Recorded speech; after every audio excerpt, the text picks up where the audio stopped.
Nhom đai nè miền lôi tịnh túi khơi cái lụa đấy ta cho ca bạ cái tên đầy to ta con lối vô đây đã lụa chành à ca bạ có chơi ta lá à lụa đây cái lụa chành bẹ cái ở can ta tràn to chân đặng đá sai thường bệnh và bạn chặt mình tèn តើបងប្អូនប្រមាណអ្នកដែលខ្ចីបំណុលគេយកទៅទិញដីឥឡូវហ្នឹងចង់លក់ដីវិញហ្នឹងចេញលក់មិនចេញហើយឥឡូវត្រូវរ៉ាប់រងនឹងការបង់ការប្រាក់គេហើយលក់ដាក់យូរហើយតែលក់អត់ចេញអញ្ចឹងមិនដឹងថាត្រូវដោះស្រាយយ៉ាងម៉េចមែនដែរទេបើសិនជាមែនខមមិនប្រាប់ខ្ញុំផងដើម្បីខ្ញុំបានដឹងខ្ញុំធ្វើការតាក់ទងទៅ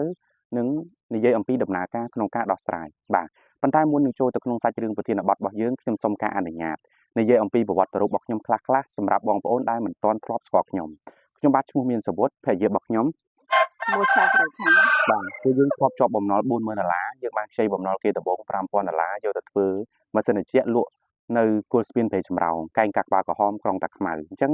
នៅពេលដែលធ្វើរបស់យើងពេលនោះគឺយើងអត់បានជោគជ័យអ្វីនោះទេយើងក៏បានខ្សែធនបិទអាជីវកម្មនឹងទៅវិញដោយប្រើពេលត្រឹមតែ1ឆ្នាំគឺយើងខ្សែធនអញ្ចឹងនៅពេលដែលយើងបិទអាជីវកម្មនឹងទៅហើយយើងសល់បំណុលយើងប្រឹងប្រែងរកស៊ីពីអ្នកក្រុមគ្រួសាររបស់យើងពីមុខរបរផ្សេងធ្វើឲ្យយើងចេះតែជពាក់គេច្រើនទៅដល់ឆ្នាំ2019គឺកាំងខ្លាំងគឺសម្រាប់ចិត្តរត់ចោលស្រុកតែម្ដងអញ្ចឹងយើងក្រុមគ្រួសារនេះគឺជាបុគ្គលម្នាក់ដែលជពាក់គេច្រើនសម្រាប់ចិត្តរត់ចោលស្រុកទៅធ្វើការនៅក្នុងប្រទេសថៃអញ្ចឹងការទៅធ្វើរបស់យើងទៅធ្វើជាពលករនៅក្នុងប្រទេសថៃនោះមិនទទួលបានជោគជ័យអ្វីនោះទេក៏យើងត្រូវការជាប់គាំងនៅបញ្ហាមួយចំនួនអញ្ចឹងយើងក៏សម្រាប់ចិត្តត្រឡប់មកវិញនៅពេលដែលយើងត្រឡប់មកវិញក៏យើងបានជួបជាមួយនឹងដុកទ័របំណុលគឺលោកគ្រូសៀសុផលលោកគ្រូសៀសុផលគឺជាបុគ្គលម្នាក់ដែលបានជួយយើងក្នុងការដោះបំណុល$40000ដោយប្រើពេលត្រឹមតែមួយខែទេមិនត្រឹមតែប៉ុណ្ណឹងទេជំរុញយើងលើកទឹកចិត្តឲ្យជួយទៅដល់អ្នកដទៃទៀតតាមរយៈនៃការចងក្រងបទពិសោធន៍ធ្វើជាវគ្គសិក្សាធ្វើជាសុភៅអញ្ចឹងយើងបានចូលរួមចំណែកជួយបងប្អូនជាច្រើនដែលគាត់មានផលលំបាកគាត់បានស្គាល់យើងគាត់បានតាក់ទងមកគាត់បានយករូបមន្តក្បួនរបស់យើងទៅយកទៅដោះស្រាយឃើញថាបានដំណោះស្រាយបើបងប្អូនចង់ឃើញលម្អិតបងប្អូនចុចចូលទៅក្នុង link Telegram មួយដែលបានដាក់សាកសីសម្ដីពិតៗដែលបងប្អូនអាចស្ដាប់បានបាទអញ្ចឹងត្រឡប់មកសាច់រឿងប្រធានបទរបស់យើងវិញដែលនិយាយអំពី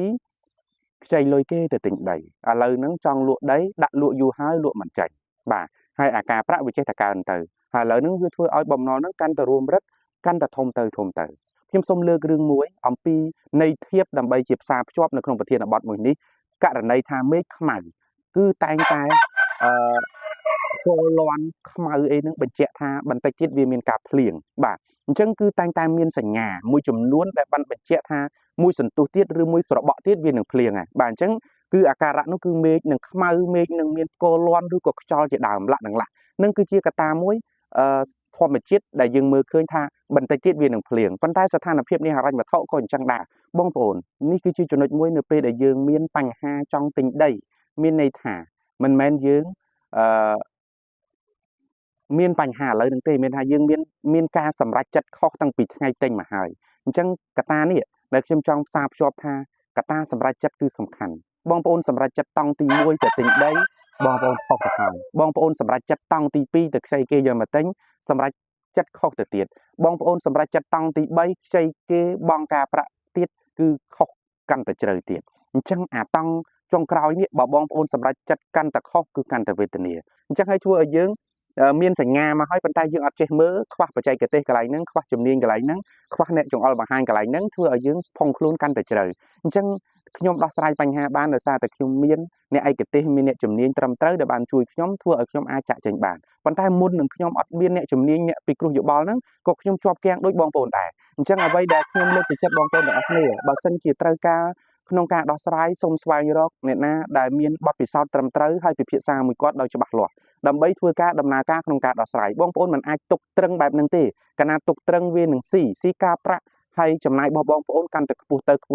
អញ្ចឹងធ្វើឲ្យបងប្អូនលងខ្លួនចូលក្នុងរណ្ដៅបំណុលកាន់តែជ្រៅអញ្ចឹងសម្រាប់វីដេអូមួយនេះខ្ញុំមានប៉ុណ្ណឹងហើយបើសិនជាបងប្អូនត្រូវការពិភាក្សាជាមួយខ្ញុំបន្ថែមអាចតាក់ទងមកខ្ញុំបានតាមរយៈលេខ0966630080គត់យើងមានទទួលការប្រឹក្សាតាមទូរស័ព្ទបាទអញ្ចឹងអរគុណច្រើនជម្រាបលាកុំអស់សង្ឃឹមរឿងបំណុលយើងអាចជួយបាន